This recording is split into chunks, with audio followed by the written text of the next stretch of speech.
මතුකම් ප්‍රාදේශ සභාවේ සිද්ධ වෙච්ච සිද්ධිය පිළිබඳව ඔබ දන්නවනේ මංගල සැසිවාරයේ පහුගිය 30 වෙනිදා තිබ්බා. මේක බස්නාහිර පළාත් කොමසාරිස්වරයාගේ ප්‍රධානත්වයෙන් තමයි තිබුණේ.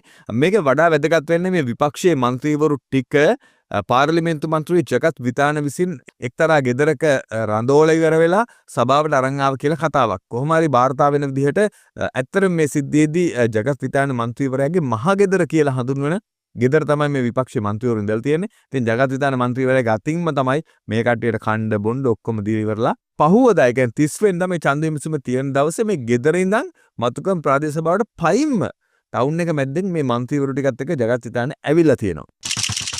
මේ ඉද්දිත් ජාතික ජනබලවේගයේ මන්ත්‍රීවරු විශේෂම අමාත්‍ය නලින්ද ජයතිස්ස ඇතුළු තවත් පාර්ලිමේන්තු මන්ත්‍රීවරුන් වගේම තවත් මන්ත්‍රීවරු රසක් මේ සඳහා ඇවිල්ලා තිබලා තියෙනවා.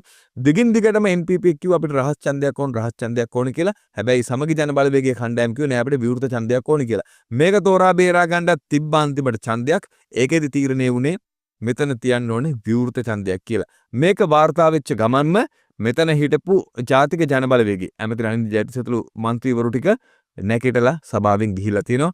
පස්සේ ඡන්දය තිබ්බා. ඡන්දයෙන් කොස්කිරි ලකුණෙන් ස්වාධීන ඉදිරිපත් වෙච්ච කසුන් සභාපති වුණා. සභාපතිලා වැඩේ ඉවර වුණා. ඉවර වුණා විතරක් නෙමෙයි පාර්ලිමේන්තු මන්ත්‍රී ජගත් විතාන මේ දැන් ජය සමරල ඉවරලා එළියට එනවා.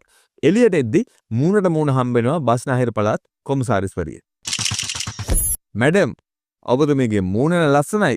හැබැයි මූණේ තියෙන ලස්සන හදවතේ නෑ කියලා මූණටම කිව්වා කියලා තමයි එතන හිටපු අපේ කට්ටිය අපිට කිව්වේ.